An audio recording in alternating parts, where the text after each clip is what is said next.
Everyone thinks because you're a zombie, you don't know good coffee. Well, they're wrong. We have very active lifestyles. It's not all wandering the countryside aimlessly or scaring passing motorists. And we all love a good cup of joe. And there's only one brew that gets my seal of approval. Deadly Grounds coffee is my guilty pleasure. Bold, robust, delicious. It's coffee that can wake the dead. With over a dozen different roasts and flavors, Deadly Grounds can satisfy the most finicky of coffee addicts. The aroma is so intoxicating. It brings all of my neighbors out of the woodwork. Deadly Grounds coffee. Coffee to die for and zombie approved. It's good to get a little deadly.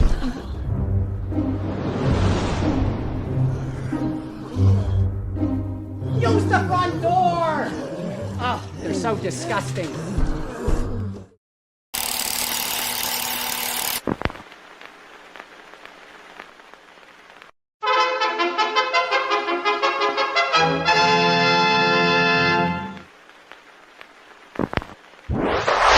Persons under 18 will not be admitted.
Hey, happy Wednesday, everybody. You're watching Still Toking with. My name is Leo. I'm the monkey behind the keyboard here. I almost messed that up.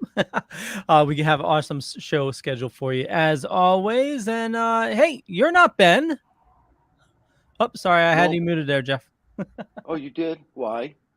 For some reason, you became unmuted during the intro. So. Huh. Okay. Well, that's a little weird. No, I'm not Ben. I'm Jeff, as everybody should know. Ben's on vacation. He's out having fun, you know. So we swapped it out because last week I was on vacation, so I wasn't able to do the show. Yeah, so and that's how we roll, you know. He's actually going to try to be on tonight, but I guess a squirrel is chewing on the internet cables for him. So yeah, it's because we had a meeting earlier, and it was I'll use the word sketchy at best. Yeah. You know, in, out, freeze, unfreeze. You know what I mean? Yes. And so we have a special, co-host, right? Jar Jar's joining us again. Jar Jar. We have to have Jar Jar do it again. It's me, Jar Jar Jeremy, once again, this week I'm in for Ben. Usually I'm here for Jeff, because Jeff, you usually take a lot of vacations. No. Well, no, I mean, I was in Alaska for 2 weeks, so that, you know, but that was a special trip, you know, so, you know, that don't count. You can't count that. Oh, so there's going to be another vacation coming? No, not in the near future. I wish, but no, not in the near future. Well, unfortunately, it is what it is. am I introducing the real guest tonight? Yes. Well, tonight we have the pleasure of meeting and interviewing an amazing human being who's acted, directed, produced, danced, modeled, etc., etc. Tonight we are still talking with Lee Purcell. Yay! Hello. I'm thrilled Welcome, to be here Lee. with you guys. Thank you. It's a great pleasure. Thank you for joining us tonight. Of course. This is quite an honor. Yes, it is. Well, it is. why? Well, I mean, I'm going to be honest. I'm everything we can't right talk to you about. Yeah, there's a lot. Yeah, well, and that's cool. I get that, and I'm not. But I will say that going through your resume, I'm not going to mention anything specific, but I grew up watching an awful lot of stuff that you were in. Oh, cool. A ton of it. Yeah. And I didn't put all the pieces together until I started really doing the research and be like, oh yeah. I remember that. I remember that. Maybe we should explain to everybody why we can't talk about film and TV that I've done. I think that's a great idea. If you could explain especially for us that are not in the know, like I stand with the actors and the writers, but I don't know exactly what I'm standing with them for, and I don't know exactly what I can do as a person who's not in SAG or anything. Just the viewer, what we can do to show our support. Well, that's very nice. Thank you. I will answer that. Let me explain what it is first. So I am a member of the union SAG-AFTRA. I'm also a union activist, and I have been on the board, and I'm not right now, and which I'm happy about. And I chair committees and so forth. And there are a bunch of us that do this. And so we are on strike as of last Friday at 9 a.m. officially. It was voted last Thursday at 12:01 that we would be going on strike the next day. And here we are. 160,000 plus members of SAG-AFTRA are on strike, which means that we not only cannot work for the majority of projects that there are, not all, and I'll get into that in a moment if you want me to, but AMPTP, the Association of Motion Picture and Television Producers, and my union are not in agreement. Every few years, our contract, SAG-AFTRA's contract, expires, and then it has to be renegotiated with the AMPTP. And hopefully we make gains, and because life goes on and people need more things, and there's the cost of living, and there's inflation, and things change, right? So obviously, like in any business, you want to improve the working conditions for people who are in that business. So the talks broke down and expired, and even though we gave them another week of negotiations, and it still didn't go well. I wasn't in the negotiating room. I have many friends who were, and they don't talk about it. But there are now things in the press that people can read about what we asked for and what they said no to, which is pretty much everything. A couple of small things they agreed to, but not the ultimate issues, which are AI, because they would like to replace us with AI as much as they can, as much as they could get away with. And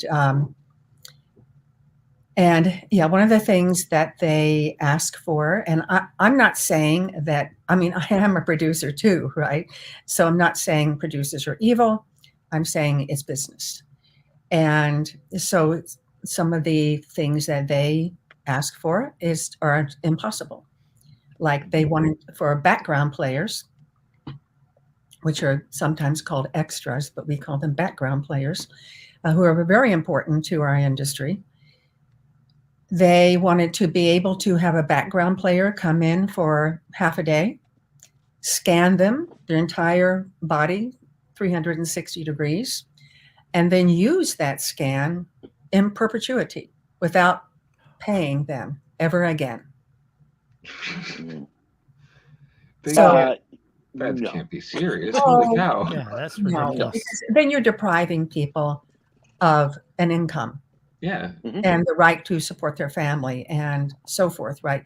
So obviously, SAG-AFTRA negotiators said, no, we really can't do that, because we do represent background players as well as so many categories you wouldn't believe it. Puppeteers, actors, broadcasters, dancers, Wow. singers. There's a lot of different categories, including background players. So that was one ask that we said, no, we really can't do that. And many other things. It's all public knowledge now. It's all on the internet. So we are striking. And I'm obviously not picketing today because I'm with all of you fabulous Thank guys. you. And yes, although I could have brought my sign. And that is kind of the story. And we don't know how long it's going to go on for. The last time we struck, 1980, it went on for 3.5 months. And prior to that, it was 1960, because we don't do this very often. We only do it if things are dramatically bad. And so that's twice. Yeah, I mean, not at all this century, and twice the last century, as far as I know. And so 1960, because the writer is already out striking for very similar issues, obviously. Yes, AI as well, because wouldn't it be great for AMPT if they could just get AI to write all the scripts? Oh yeah, I've talked to a few writers who were just explain that, like, they would have a AI script written up and then have a writer come in for a day to punch up the script to make it look nice or Yes. whatever, make Yes. take away, do the editing of it, and then be done with them. Yeah, that's right. So no more writers' rooms. Yeah. And my nephew is a writer, and I'm a writer. And we're different kind of writers. But yeah, we were talking about this, and he's like, No. what do I do? I mean, So- that's worse than self-checkout at Walmart. Sure. That's been his big dream since he graduated from college. Yeah. Yeah. Just want to go out there. Yeah. No, I mean, and you know what? I won't use self-checkout. I refuse. If there's one person at a cash register or a computer now, if there's one person there, I will wait in line, because I just refuse to. It's Helps. sometimes faster at this point. What, the person or the person. Yeah. Yeah. Oh, yeah. It is faster, and I don't want to do it because I don't want to be an assistant in helping a person not being able to support their families. Right. And Self-checkout ought to be an automatic 10% discount on Right. every purchase. oh yeah, I mean, I've had people come, Simple. like CVS, right? They're always come. I'm waiting in line, and they always come over and they say, "Would you like to do self-checkout?" And I say, "No, thank you. I don't work here." Yeah. Right. Oh, I said, "But you do, and I want you to keep your job." So it's very important. It's hard for people to sometimes understand. I know I read something online, and we all discussed it, about somebody said, well, why the hell should we, pardon my language, why should we even care about actors? Robert Downey earned $32 million last year. Well, not everybody is Robert Downey. No. And it's a 0.5% of those 160,000 plus members who earn big money. In order to qualify for our insurance, you have to make $26,000. 87% of our union does not qualify because they do not make $26,000 a year. So, That's and a the big number. AMPTP is hard to say, wants us to make less. And I understand, it's business. I totally got that. I have a lot of friends who are producers, and I'm a producer, but in a different way. And so what you can do to help us put things on the internet, you know, that you're in solidarity with us, that you'd like to see new shows someday with live actors, because there won't be any. And as soon as everything has run, that's in the pot right now, and there won't be anything else unless we get a good deal, a fair deal. We just want a fair deal. We want a modern deal for modern times. And that's it. What is this? Comment. Yeah, the madness does not. AI. Yep. Thank you. Yep. Great. I love that. I think most people feel that way too. I think they do too. Yep. It'll be great irony in the future. Someone will make an Yes, we've all been saying that actually. You know, particularly since one studio executive who's just shall remain nameless for now, but he just bought his second super yacht. Not like a regular old yacht, you know, that none of us can buy, but his second super yacht, which my understanding is that is the size of, say, a giant cruise ship. I don't know. Super yachts, I believe, start at 100 mil and up. Oh my! So he just bought his second one. He's a major. That's my understanding of a super yacht. Yeah, and so 87% of our members cannot qualify for health insurance. Well, I just wrote down what I'm going to buy when I win the Powerball. Yeah, right. And I, you know, you just said like the insurance and stuff. That's why I left the Carpenters Union, specifically for insurance, because I earned my eligibility for the insurance, for health insurance, but I didn't need it because I had it through my wife's work. Oh, okay, good. So I tried to give my insurance to somebody that didn't have the hours to get it, and they wouldn't do it. No, you can't. They just keep the money. Yeah. Yeah, and they do a similar thing, and that's a whole. I quit that day. I just said that's bullshit. Quit that day? I quit that day. I said Good that's bullshit, and I quit. Wow. So did you just go into radio from there? No, I've been self-employed my whole life, so I'm actually a high-end furniture builder. Oh, you are? How interesting. Yeah. I'd love to. Do you have a website? Yes. Oh, well, you'll have to send it to me.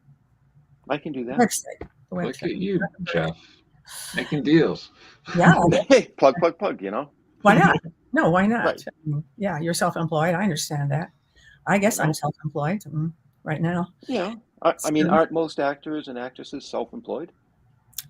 I would say so. It depends, you know, it depends on your definition of self-employed.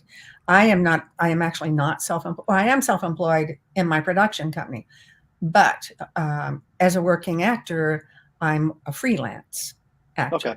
Unless I go on to a series, which I can't talk about that. Let me explain. Ben just gave you my website. Oh, that's what that was in the comment. Well, I didn't. Can you just send it to me? Yeah, or send it to Harlan. That'd be great. Thank you so much. I'd love to look at that. And I'm kind of getting off track here. So we were talking about what people who are interested or concerned can do for us. And I said, post on social media that you stand with us. And the other thing you can do, there is a fund, and I will get to that, but there is a fund because people out of work, writers have been out of work now for over 2 months.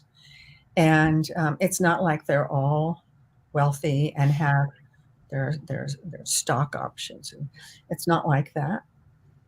Particularly now because of what has happened with streamers, which is one of the reasons that both unions are striking, because of the unfairness of what streamers are making and what the creators of the content are being paid, which is very, very little.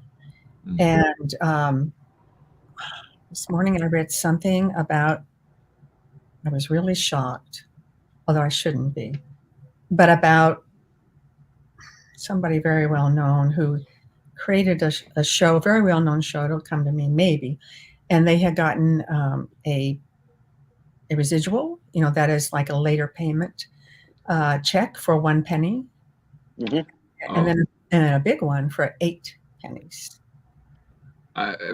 I see that actually a lot in the comic industry. We know a lot of comic book writers and artists, and they'll get a residual check sometimes, and it'll be for 12 cents. Yeah. It's like the stamp costs more than The paper, the printing,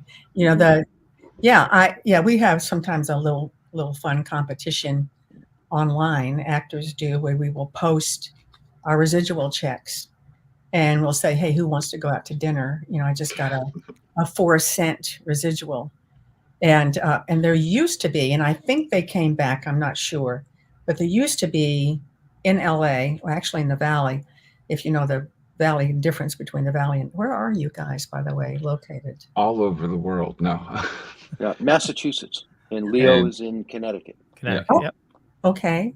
And Jar Jar Binks? Same, Massachusetts, just the other side of the state.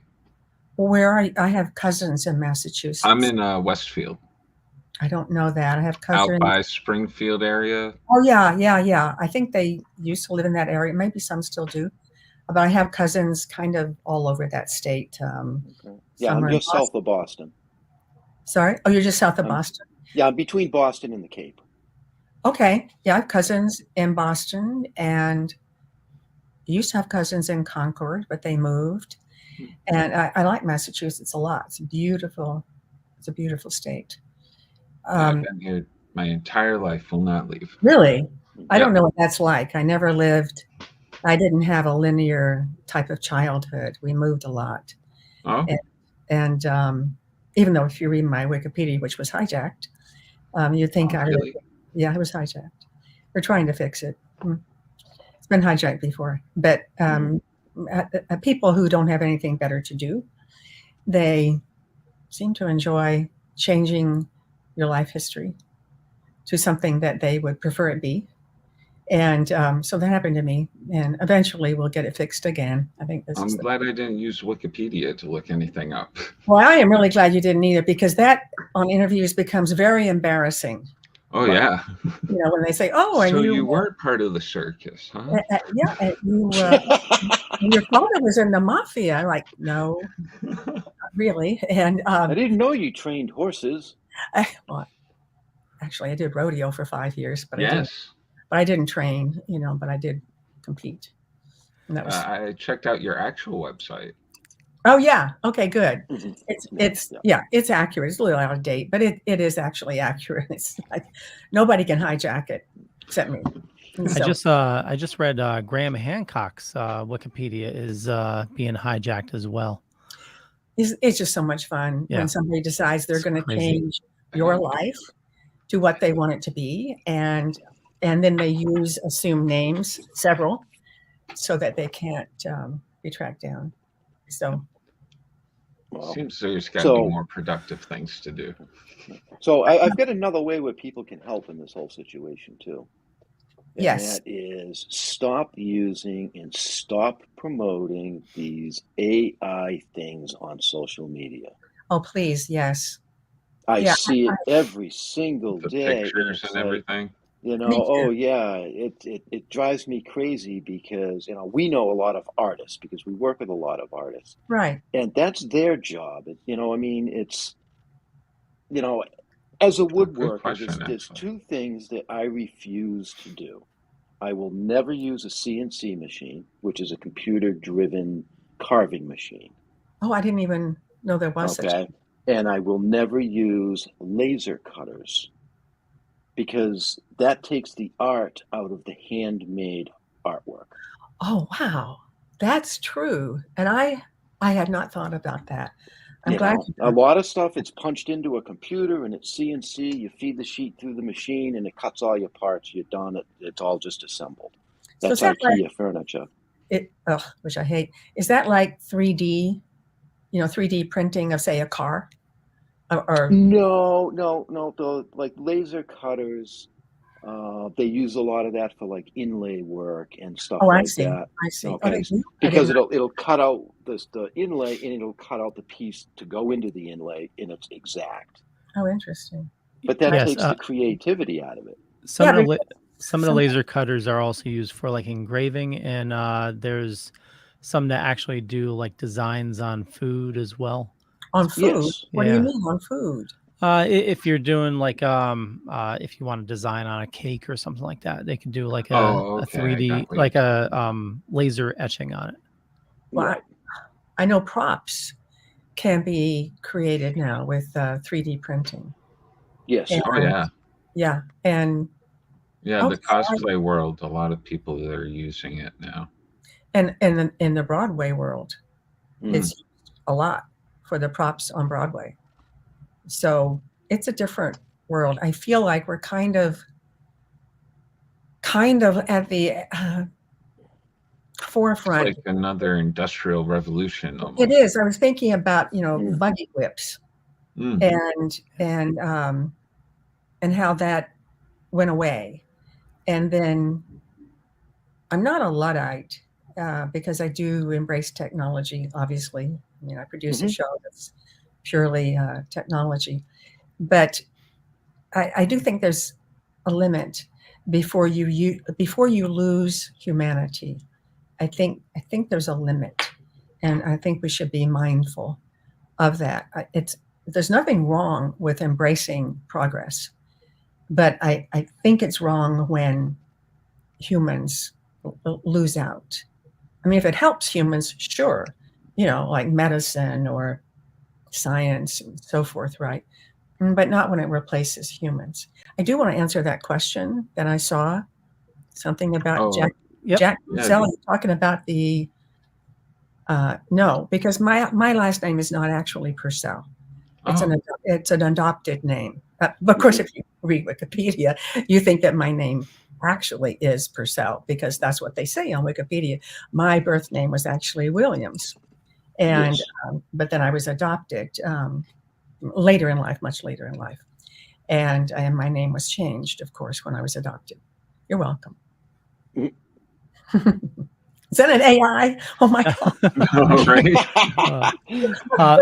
So my day job's in technology, and I could see AI being used as a tool, but a lot of these like push a button and it'll write a script and everything is Yes. just ridiculous.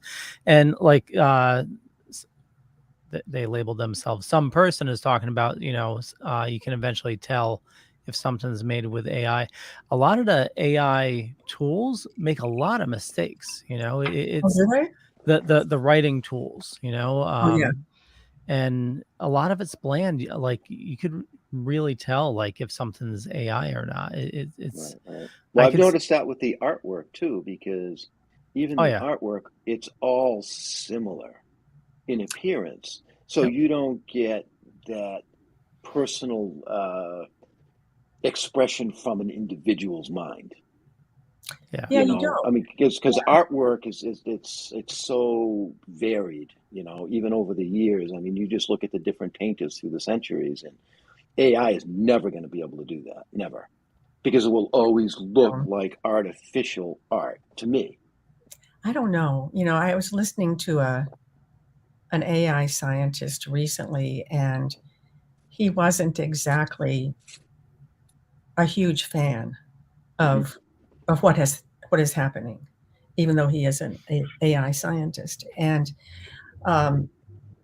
he was he was being interviewed. It was a very interesting interview. I don't remember his name, unfortunately, but he was being interviewed about this progression and how quickly the progression is happening. And the interviewer said, well, the AI doesn't have emotions. And he said, give it 2 years. Mhm. 2 years. That's so quick.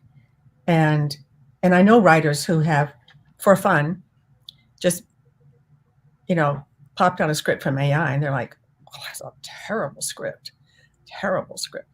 But then the next one was better. And that is unnerving. And I write, and I've written scripts, but what I write all the time is I write for our group, Hollywood Radio Players. We do shows, as you know, and I write all the intros and I write all the extraneous stuff and all the promo pieces and so forth. Right? It's not great, exciting writing, but it's necessary. I don't write the plays because we use plays from the classic plays from the 20s through the 40s and forward, right? And I have thought about, gosh, if I just put, what I have to write about this week or this month into Chat GPT, I wonder what would happen. And I have not done it. Swear off my heart, I have not done it. But I am curious, but I simply will not do it on principle. I just won't do it. Curiosity would kill this cat after a while. I'd just be like, oh my gotta gosh. find out. Press the button. I know. Oh, and I did have an actor friend who sent me something from Chat GPT, right? And I'm like, why did you do that?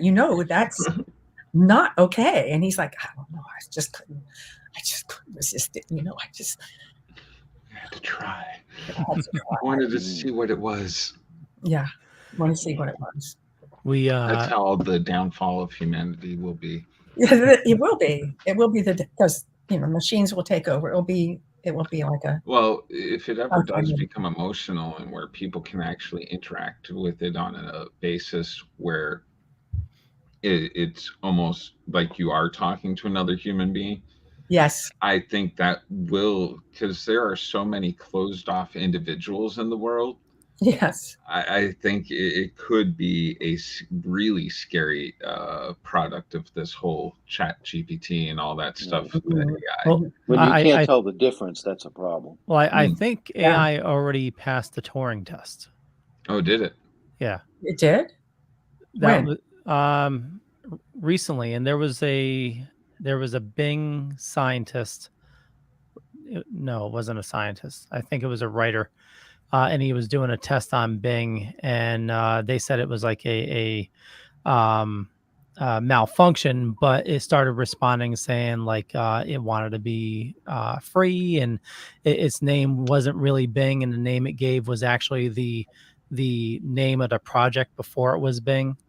Oh boy. And it was saying, for the writer they want the writer to leave their wife because they're in love with them. And no, come on. Yeah. If you Google it, it's Bing. I'll try to find the article. That's becoming self-aware. Yeah, it's becoming very self-aware, and that's a scary prospect right there.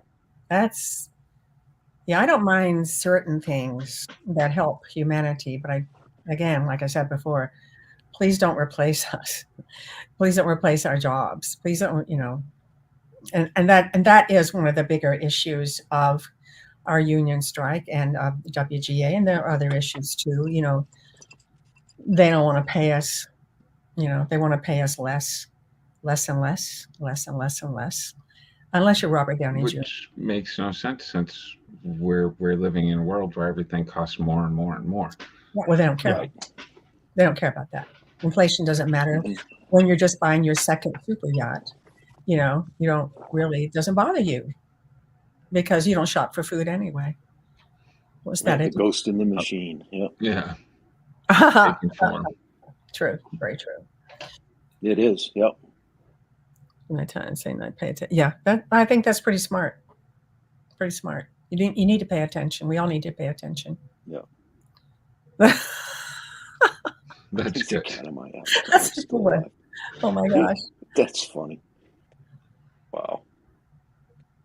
So, I do believe that we are souls, all of us. Not that we have a soul, but that we are souls. That's my belief. Yours could be different.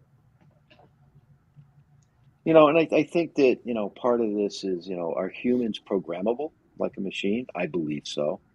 Did you see Manchurian Candidate? Mm-hmm. Oh, right. Yes. So, each one? So what scares me. I only saw the mirror myself.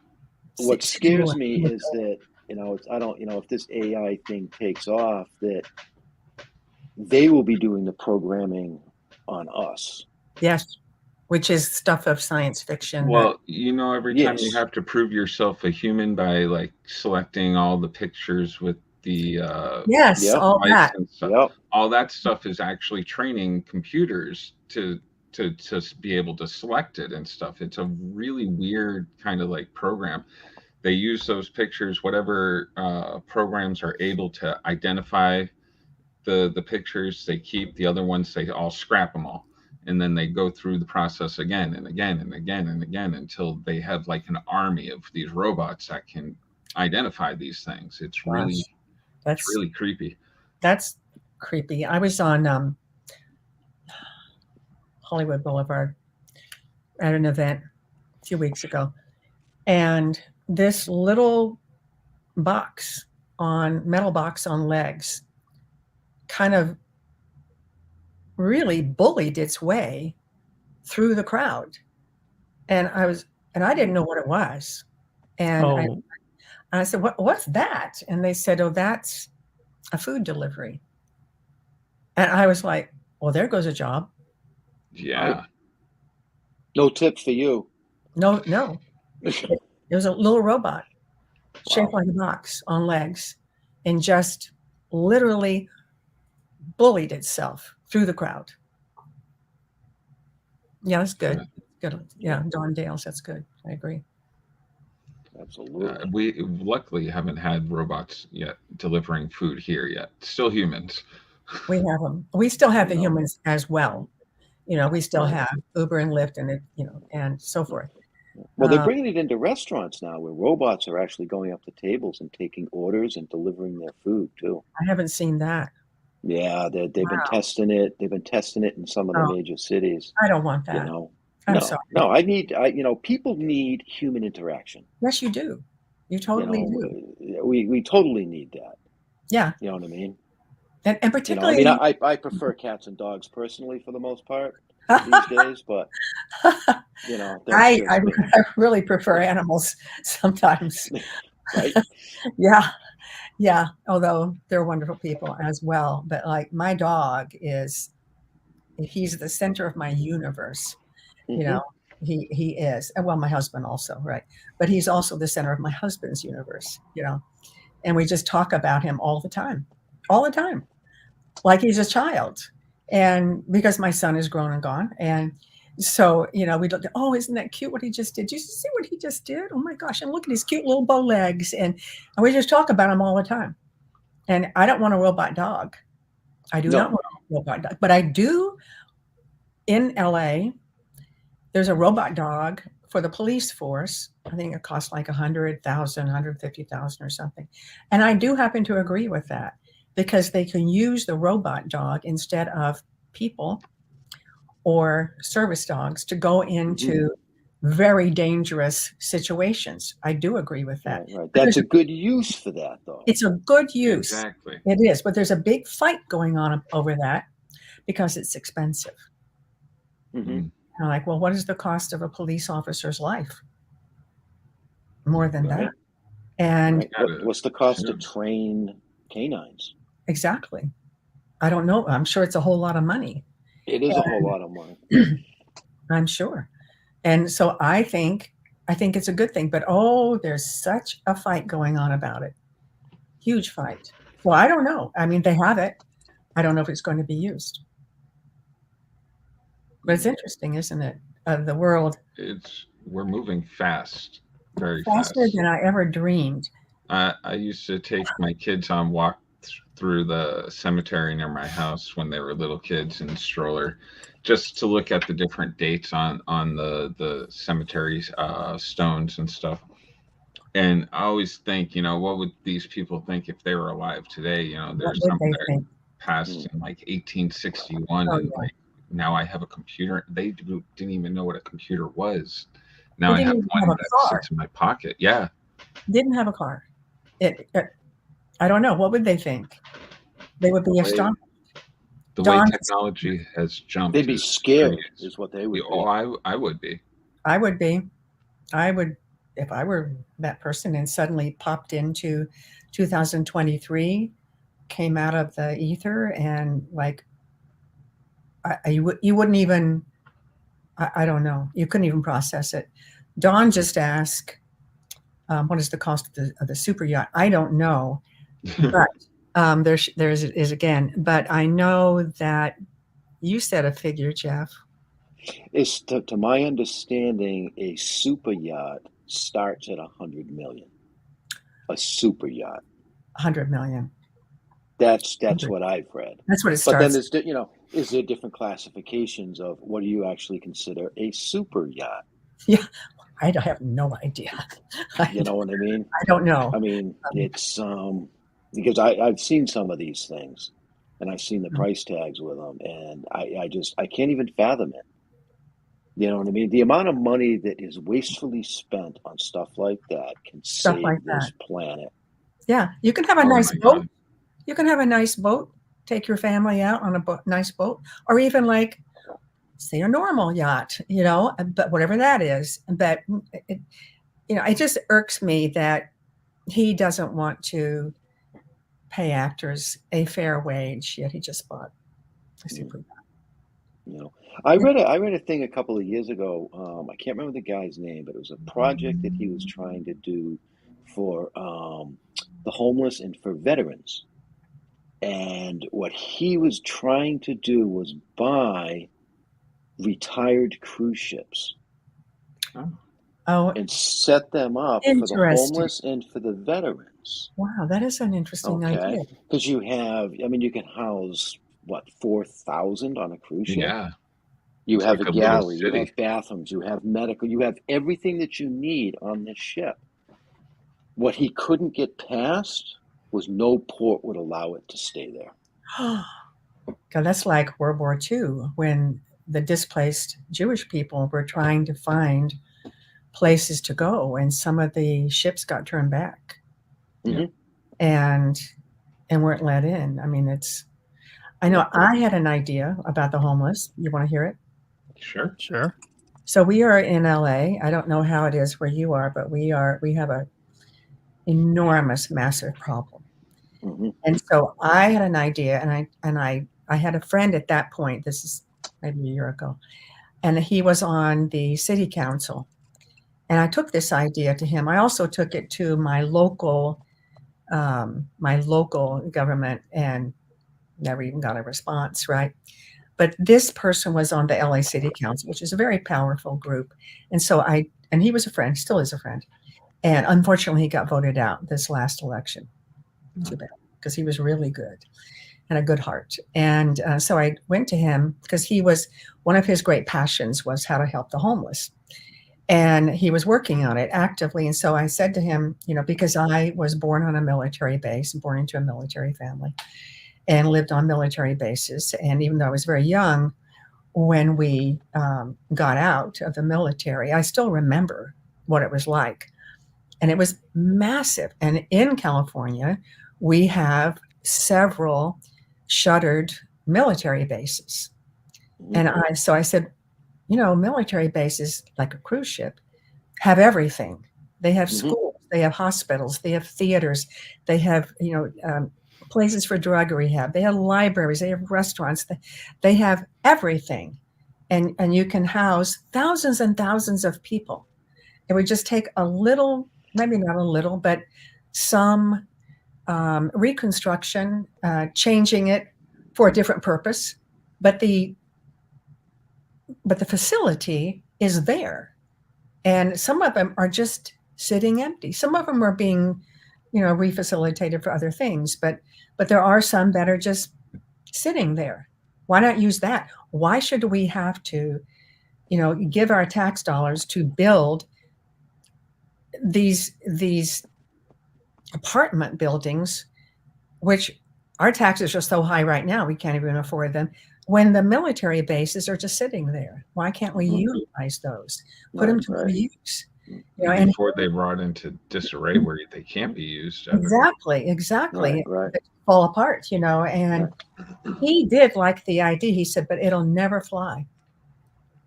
No, there's a lot of different things that just won't fly. I mean, I looked up, I'm not going to get the numbers right because it was a few months ago, but, in the United States, there's something around 5 or 6 million homeless people right now in this country. Wow. But then look, Leo can Google this for me and get me accurate numbers. But then I looked up vacant homes in the United States. Yeah. Oh, there's a lot. There was over 16 million of them. No. There's enough vacant homes No. to put all of the homeless people in. So what the hell are we doing Well, as a country? you know Seriously. what a lot of that problem is, and we're looking to move within a year, and so I've been trying to keep an eye on like the housing market and everything, and a lot of the problem that we're in right now with the high costs is you have corporations buying houses for Yes. as rental properties.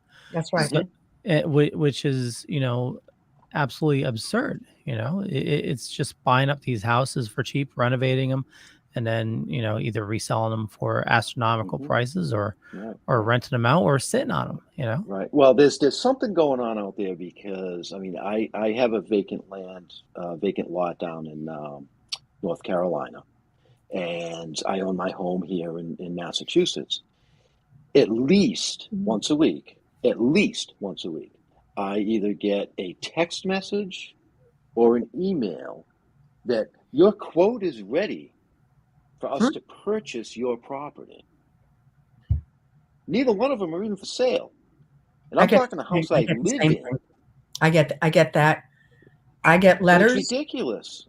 Yes, because, well, it's public record as to what you own. Yeah. And are you drinking scotch? No, it's ginger ale. Oh, okay. With a little whiskey. I thought, that's not the color of ginger ale. No. Yeah, that's a little darker than normal ginger ale. A little darker than normal. Well, mazel tov. But I get letters for properties that I own. And the letters are very specific because everything we own is a matter of public record, right? And they can see when you bought it, what you paid for it. Oh, gee, we'd like to go in and buy that for nothing and sell it for, a massive profit. And too bad about her and me, right? But I get these letters, and a lot of them are they're from realtors, and they're sob stories. Oh, we have a wonderful, lovely family. And now they've started including photographs of the so-called family. And I don't even know if it's a real family. It's an AI family. I don't doubt it, right? And I doubt it. I really doubt it too. And they'll say, we have a lovely family who's been looking for a year for a home in your neighborhood, and we'd love to buy your home. Be perfect for, this, they tell me why, and I'm thinking, but it's perfect for me. Yeah, because I live here. Own it. This is where I live. So what am I supposed to do? And my husband, who is a broker, sometimes I'll say to him, just call him up and just mess with them, and just tell them that. And they also tell you how much money they have set aside to purchase your property, right? And I say, just call them up and just like give them some astronomical figure and tell them, we'll be happy to accept this number. We won't do anything to the house. It'll be as is. See what they say. And once in a while, he gets kind of annoyed about it, but once in a while he'll do it, right? And he'll say, yeah, my wife and I have decided we'd love to have your beautiful, wonderful family to live in our home, and that price you quoted is certainly not acceptable. It's not even market value, because he's a broker, right? And he'll say, so this is our price. We never hear another word, not a word. They're looking for buy cheap from somebody who's not very informed and sell high. Like, right. Well, the other thing they're looking for too is because of the economy and the way that things are right now, they're just sending out massive emails and they're trying to find those people that are in a desperate situation. They are. To take advantage of them. Because, let's face it, with the economy and everything the way it is, there's a lot of people that are struggling financially, and they will take and do anything to get out of that situation. And they'll be taken advantage of. They would, but they probably wouldn't do it that way if they had some information as to what the market, actually is, and they wouldn't, fall for it but I can see how people would fall for that. That would be really sad. You've lived in your home for 30, 40 years or something. And then you remember, I bought this back in whatever for, $80,000. And now they're offering me, $500,000. Oh my gosh. And actually the home is worth, $1 million too. Yeah. LA, so where, a hovel is like $1 million now. But that is also, all of this ties into, the group the shows that I produce, because Motion Picture and Television Fund is our wonderful organization in the entertainment industry. I don't know if you're familiar with it, or if anybody listening is familiar with it. A huge organization, but it's huge in what they give. It's not huge in staff or resources. And because of the pandemic, they really were stretched very thin. And so we started Hollywood Radio Players, raising money for them. And because every dime that gets donated through our link on our website or our YouTube page goes directly to the Motion Picture and Television Fund. We make no money from it, and that is fine with us, because this is our industry charity that helps our friends, our family, people we know, legends that we've adored, and so a lot of those people are losing their homes, the people during the pandemic. And then it kind of started to recover a bit. And now here we are with 2 industry-wide strikes. And so now the Motion Picture and Television Fund is being stretched again, because they don't just help actors and writers, they help so many people in the industry, whether you be a caterer or a costumer or a grip or a carpenter, or anything you can think of. And because those people are starting to suffer, because it's paycheck to paycheck. It's not like they have millions of dollars in the bank. They're not building backgrounds. They're not doing anything. No, they're not doing anything. Right now, there are some exceptions, which is great, but it's low budget. Everything low budget. And what happened there? You are. Oh, you popped out, Jeff. You went like this. So we in the Hollywood Radio Players, we do, I'm just going to launch into this. We do, if that's okay with you guys. Totally. Yeah, absolutely. Oh, great. We reenact classic radio plays from the 20s forward, and great ones, really great ones. And if you go to our website, HollywoodRadioPlayers.com, you will see we just posted our 10th show. We have 9 in a season. So the first season 1 was 9. And now we're in season 2, episode 1, which is a show that was called The Bickersons. Are you familiar with it at all? I'm not. Okay, The Bickersons was, well, of course, this is all before any of us were born, basically. But these are very famous, legendary shows. The Bickersons was about a married couple, and they bickered all the time. They loved each other, but they bickered, hence the Bickersons. And the show, the new show that we just posted on Friday, is the Bickersons' John's Operation episode. And the theme through the 20 years of the Bickersons, which it lasted 20 years in various iterations, was that Mr. Bickerson, there it is. Thank you so much. Oh, look at that. Thank you. Wow. Yeah, that is Mrs. Bickerson on the left. This is Dr. Hershey on the right, who happens to be my producing partner, Michael Carnegie, and our editor. And we have we are a signatory, like I mentioned before, to the union, but because of the category we're in, we are allowed to promote the show, and we are allowed to produce new shows. So we are, Michael and I are debating like what we should be doing next. Can you go to, is it possible to go to Mr. and Mrs. Bickerson, to go back? If you go up there. Yeah. Oh. And there's Lisa Gibbons, and there's one of our actresses, Gay Jones, and she is playing an announcer from the period, which was 1946.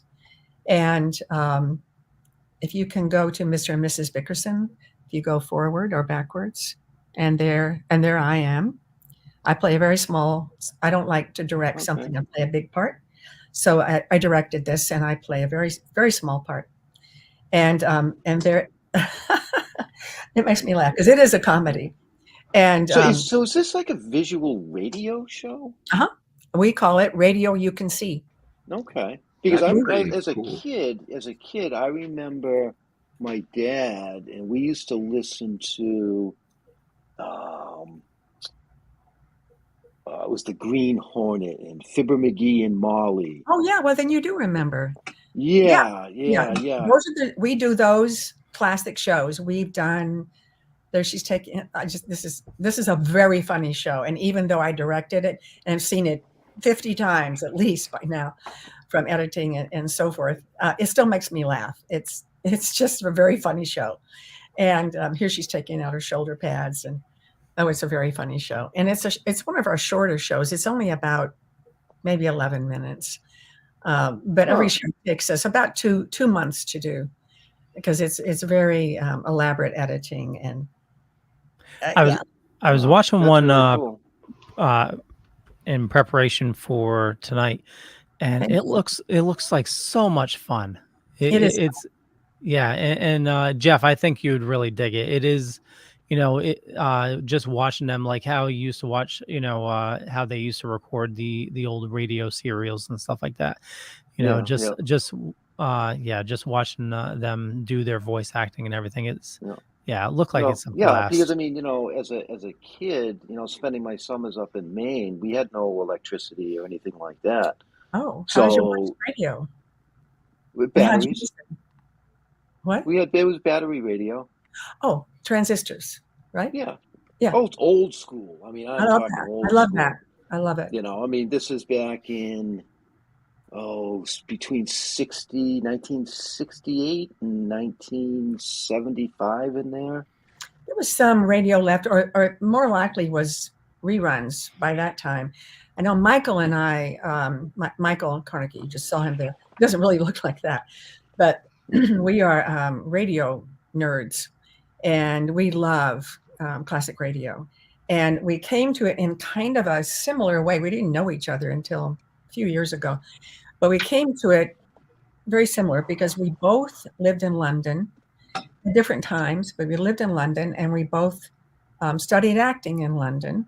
And I used to listen to the BBC all the time because the BBC, it is not considered classic radio or old radio.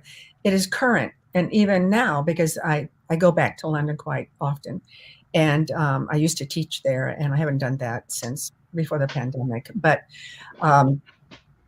every day you can listen to BBC, and there's a new programming, new radio dramas, radio comedies, and they are fabulous. And it's like it used to be here back in the day. And so I came to radio through that. And then Michael used to listen to Star Wars, was on radio when he was a kid. Yeah, Star Wars. Star Wars was on radio? It was on radio. Okay. Oh, I would have listened to that. Yeah, I'll listen to that today. You're going to be Googling that like right now. Right. Yeah. I don't know for the show to end. Hurry up. Yeah, he's gone. Where did he go? So yeah, he used to listen to Star Wars in LA. And he used to listen to the BBC also in London, but he really came to love radio drama from listening to Star Wars on the radio as a kid. And I don't know where he was, or I know he's in LA. That's all I know. But I think you could probably Google it, and you could probably pull up an episode, cool. Would be my guess. So we came to radio through classic radio. And even though we were not of the era or the generation that listened to radio, that would have been my mother and my grandparents. And but we love it. We love classic radio. And the fact that we're doing it and we're allowed to still do it in the middle of a strike is really wonderful. And the fact that we are raising money it's really full circle, for an industry charity that is going to help people because they can't pay their rent during the strike, or they can't get medical care, can't buy food, because during the pandemic they did that. And it's such a broad service organization that they have really the best elder home around that I've ever seen or heard of.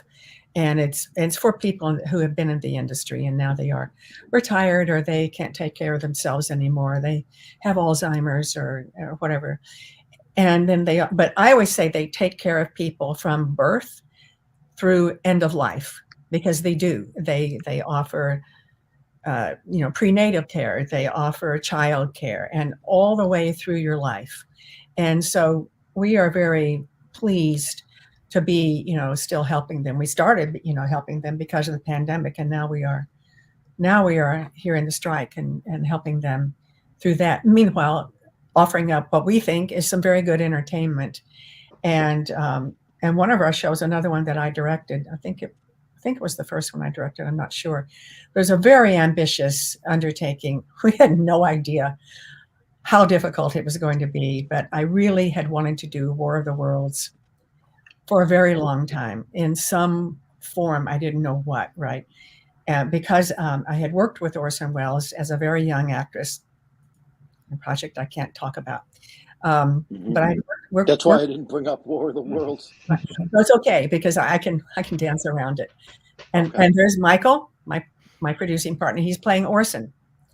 And I cast him in that, and he didn't tell me until I cast him as Orson. He also plays another role, a very different role, because there are very few of us in this group. So sometimes we'll play 2 roles, 3 roles, 4 roles. Yep, that is our, I guess that's our web. Yeah, that's our YouTube channel. Yep. Thank you very much for posting that. So I cast him, and he knew I had worked with Orson and knew Orson long, long ago. And so I was trying to think who can do Orson. And so I cast Michael, and he didn't tell me until later that he was terrified because I hadn't worked with Orson. And he was like, oh my God, am I going to be able to do this justice? And he did. He's utterly brilliant, because also Michael is a very accomplished voice actor and does many different voices, as most of us do in the group, but he does, I think, more than anyone. And this actor is Rick Scarry, and he plays a very interesting role, because we use the original script from 1938. That there's been many iterations of War of the Worlds, but we chose to use the original script, not one of the later scripts. And I'm really happy. That's the one that scared the bejesus out of everybody. It is the one. It is. But there is, if you watch this, you'll see Tom, our host at that point. Oh, thank you. I will, Don. Tom at that point, Tom Bergeron was with us. He's now gotten kind of busy doing prepping a movie with William Shatner, so we're very happy for him. And now we have the lovely and wonderful and brilliant Lisa Gibbons, if you remember her from Entertainment Tonight. She's just truly fabulous and just got a heart of gold. And so we've been very lucky with our 2 hosts, one male, one female, and they are sensational. But War of the Worlds, after Tom did his host intro, then I do my intro about the show, and I talk about the controversy about that. Did millions of people really run out into the streets screaming, or was that a hoax? And there's 2 schools of thought on that. I won't go into it. You can watch the show and you can see my little seminar on that very topic. And then how also I wanted to pay homage to Orson, because I adored him and admired him so hugely, because at the time he did War of the Worlds, which came out through his Mercury. I know I'm such a nerd. Just tell me to shut up when you're sick of this. But at the time, okay, thank you. But at the time, he and John Houseman, whom I also knew a long time ago when I was very young, who was a legendary actor, producer, director, he and Orson started Mercury Theater. It's so hard because I remember directing all these people. I'm trying not to watch it. I'm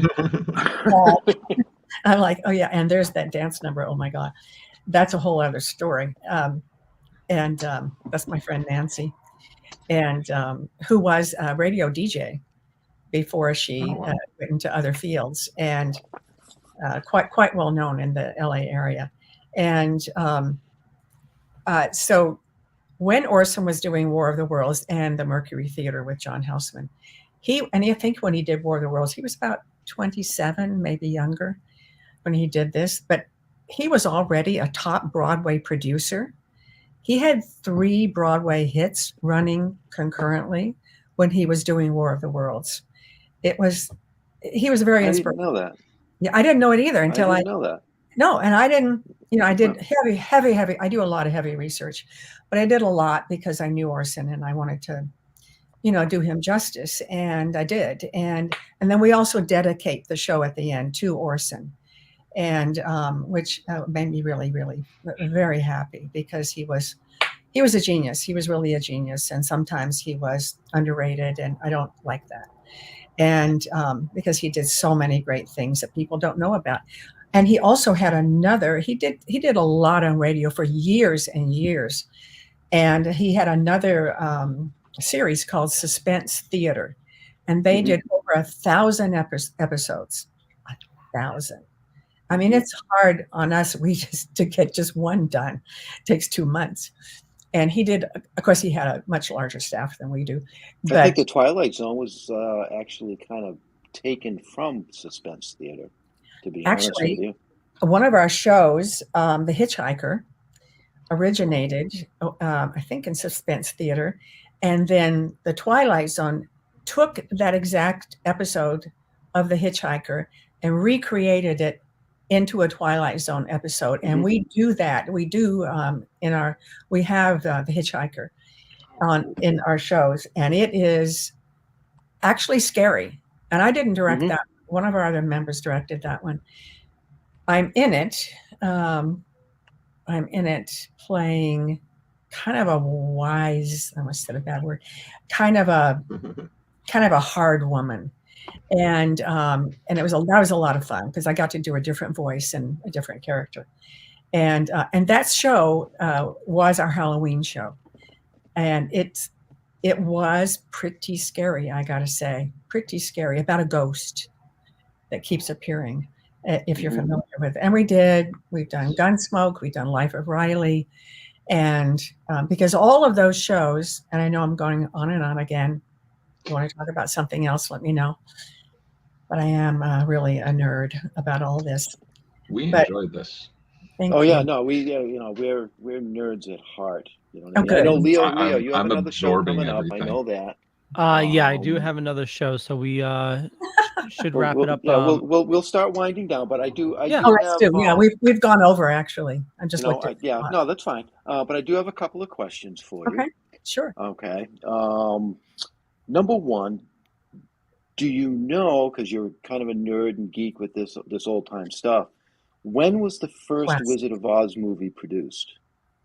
Ooh. Well, 1939. But which version are you talking about? Are you talking about the Judy Garland one? No. Oh, you're talking about the earlier one. Earlier. Shoot, I think it was in the 20s. I don't know. You got me there. When was you're right. 1925. It was a silent movie.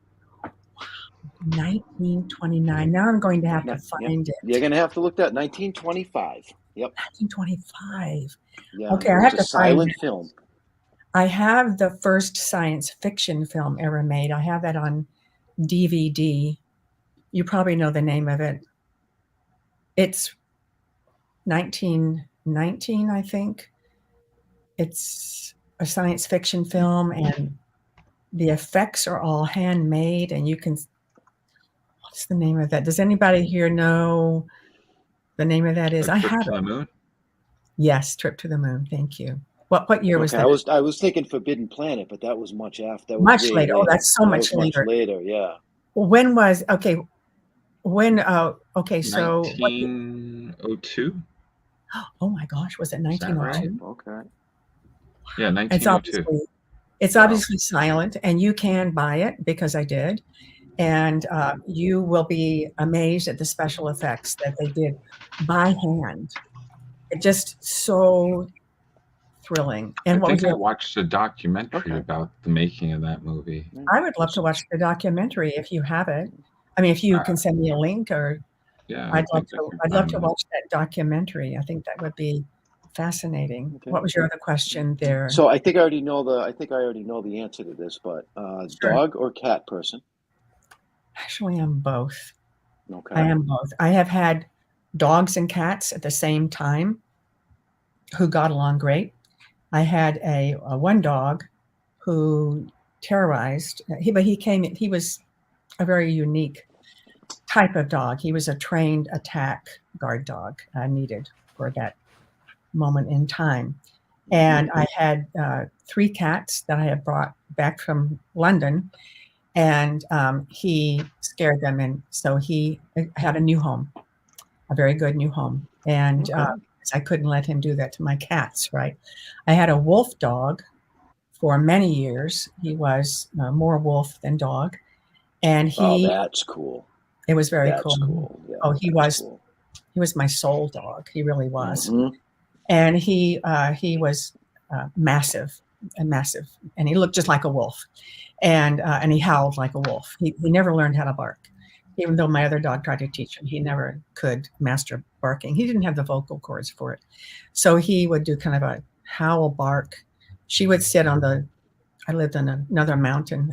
I'm always living in the mountains, and she would try to teach him how to bark, and it was really very moving. And she would bark at him, and he would look at her, and he would make and she would look disgusted and like, what, you're so stupid. And he never did learn how to bark. But I had cats. I had probably 3 and 4 maybe. And he adored the cats, adored them. And they slept with him, and my other dog, who was a black German Shepherd, and they were just a pack. They were wonderful, really wonderful. So I am neither a dog person or a cat person. Plus, I grew up with horses, and I rodeoed for 5 years. So I love horses. I miss having horses now. I miss it so much because I love to hug horses. See, I get kind of sad because I don't have a horse right now. And I love the smell of horses, and I love the smell of stables and everything that goes with that. So okay. No, that was a great answer. Okay, my last question for you. Yeah. Chinese or Thai food? Thai. Sorry. That was instant. I love food. Although I love the Chinese food in London. It's very different than here. Right. Well, here it's American Chinese food. There it's not. And I love Indian food in London. Although I do love Indian food here. We have really good Indian food in LA. I don't know how you guys fare in Massachusetts and for that, but I do love. Thai and Chinese, Thai every time. Okay. What about you? What do you like? Well, I like them both. I like Thai food. The problem with where I live is it's much closer and easier to get Chinese. Thai food is a little bit of a distance. I have to travel to go get Thai. Oh, you do? Yeah. No, we have it same thing with Indian. Oh, really? I do like Indian food, but we don't have any local. Oh, I love Indian food. I live in horse country. Oh, you do? Oh, yes. How wonderful. Yeah. Oh, how wonderful. Yeah. I live in a farming town, and there's stables and horses, and there's all kinds of stuff around. Oh, I love that. So, I wish I had a horse, but I don't right now. I live in a farming town too, but they farm tobacco. Oh. All tobacco around me. As far as you live in North Carolina, where I was born, which I was born on the Marine base, but gosh, there's a lot of tobacco. It's all cigar tobacco up here. Oh yeah, it was cigarette tobacco in North Carolina. So that's funny. I didn't even. So, and I know, Leo, you have your question. What's your question, Leo? Oh, what the heck? My lights just went. Yeah, your light goes so bright. That's a good question. Sun's out. What kind of lighting should you have? Yeah. Well, this is not a question. I grew up on a small family farm as well, and I totally get what you mean. Hugging a horse. Oh yeah. We had cows, and I had a horse, and just. They're so massive, but they're just amazing animals. They are, and they smell so good. Yeah. Oh yeah. Love smell. My wife thinks I'm crazy. My job was shoveling out the barn. When I was a kid. Yeah. Me too. And just the smell of fresh manure, that's I have no problem with that. I have no problem. And you can tell the difference between the chemicalized, and like the fresh, and it's like my wife thinks I'm Oh. crazy when we pass a You farm. And I'm played like, with different kind of mud pies as a kid. oh yeah. Yeah, my job was the same. When I had my own horse, I had two horses.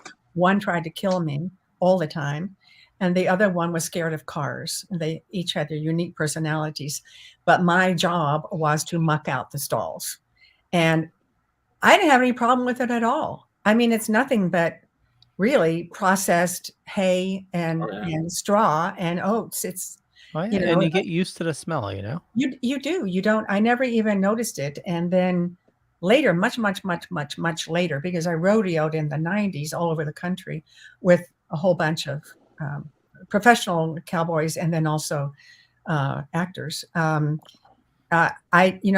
would get actually happy when we would get to a site where the horses were, because the smell, I would love that smell. And everybody else loved the smell too, because we were all horse people. Yeah. So I totally understand. And your wife, and it's hard if you didn't grow up with it. But Exactly. I just saw that post there about other animals, poop. And you're right. Oh, the only thing I ever got to muck out was a litter box. Oh, that's a little different than taking a shovel, and, in a huge bucket, Right? and shoveling up your horse's, poop. So it's a little bit different. But I have mucked out many litter boxes in my time. Right. But right now we're just picking up dog poop. That's it. It's easy. He's a small dog. So the question I normally ask, and I'm probably going to know the answer here, but besides your career in acting, what do you dork out about?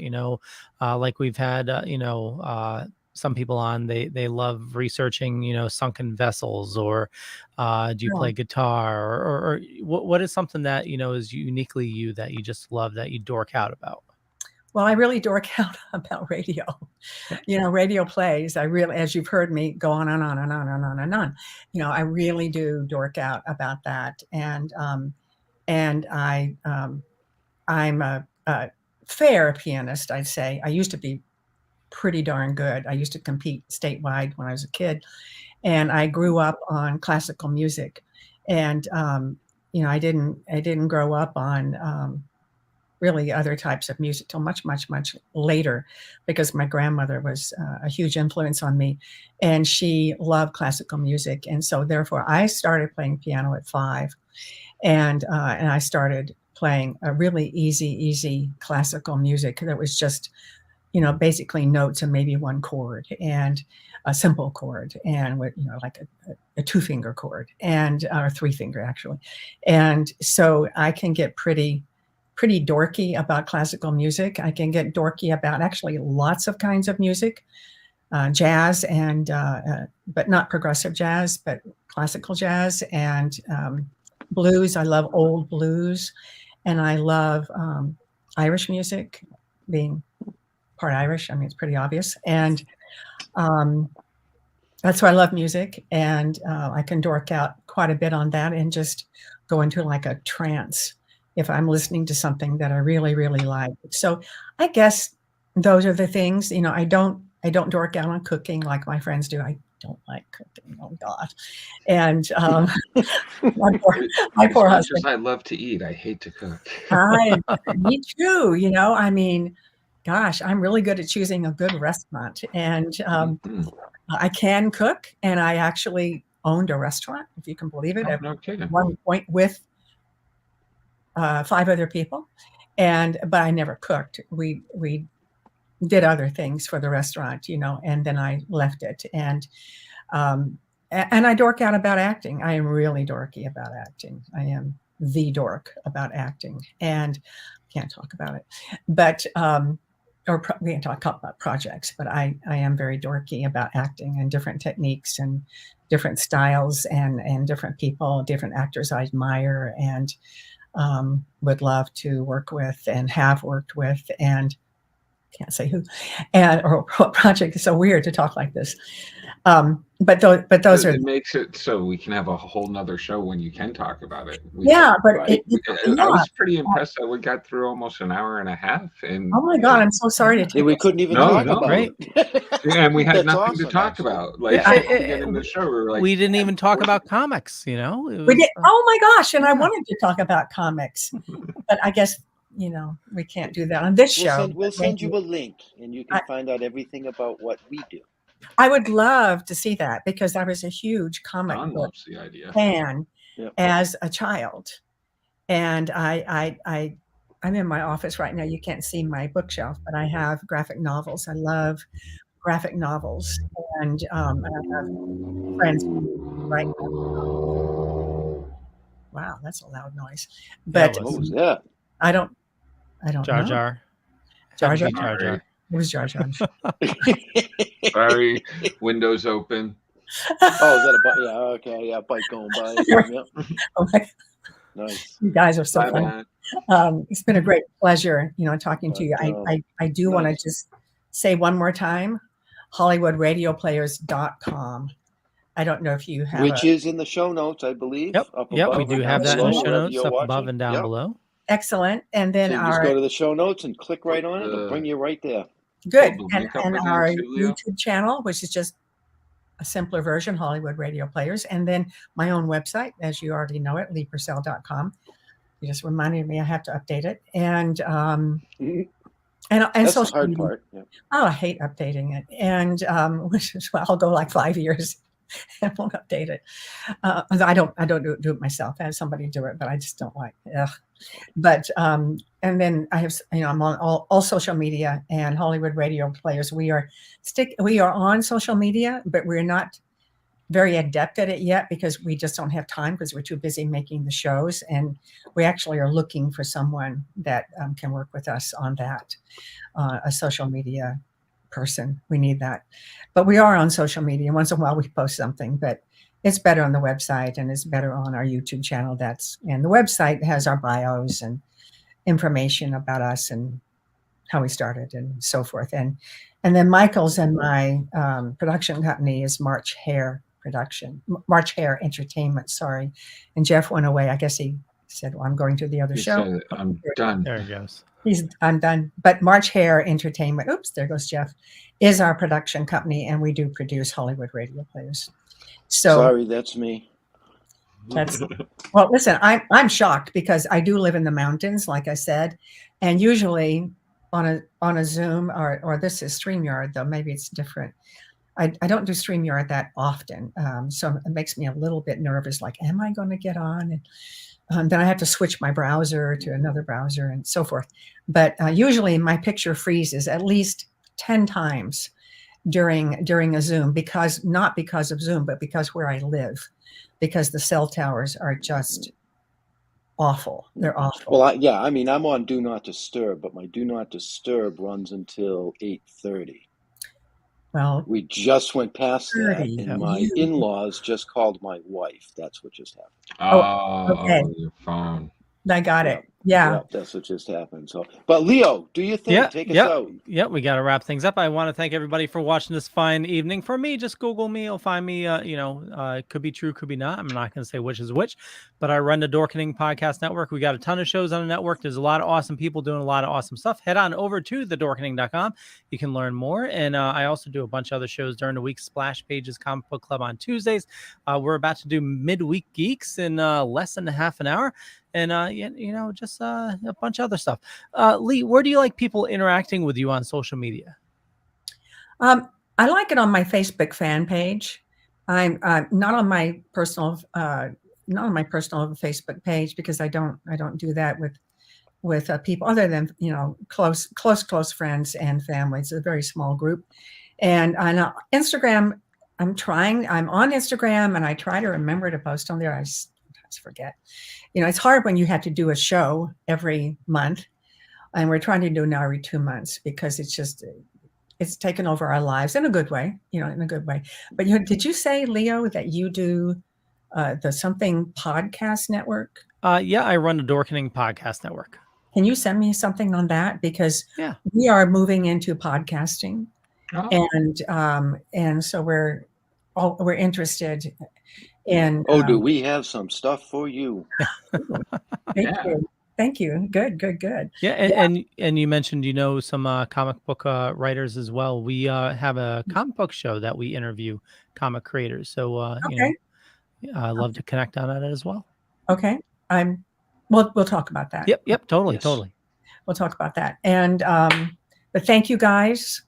I really appreciate. It's been just a blast, and I don't know how where an hour and a half went. We were supposed to do an hour, and thank you for the extra time. I really appreciate that, and I appreciate their promotion of Hollywood Radio Players because, it goes to a good cause, and we'll talk another time when I'm actually. It's not the March Hare Show. That's just the name of our production company. Somebody posted. It's Hollywood Radio Players. So follow that. You actually can't follow March Hare. It's a production company. Although eventually, who knows? But Hollywood Radio Players, follow that. I would really appreciate whoever wants to follow that. And you can like and subscribe, and then you'll get notices when we post a new show. Awesome. And we have a bunch of those links in the show notes. And Jar Jar. Hey, I'll keep it short and sweet. Check out Comic Book Lovers Buy, Sell, Trade, and Auction House over on Facebook. You can buy, sell, trade, and auction with 23,000 other dorks and nerds. And you can also check me out in about a half hour over on Midweek Geeks. There we go. Jeffrey. So very good. I guess I will close this one down. Let's go to stilltoking.com. Everything you need to know about us will be there, including links to all of our past shows. If you're on Facebook, it's Token with the Dead. And as far as I go, don't even bother because you'll find more about me on stilltoking.com. I would like to thank Lee for joining us tonight. This has been awesome. It has been a pleasure. And to close it out, I'll try and do what Ben does all the time. Thank you to our first responders, nurses, firemen, police, all of you people out there, because if it's not for what you do, we couldn't do what we do.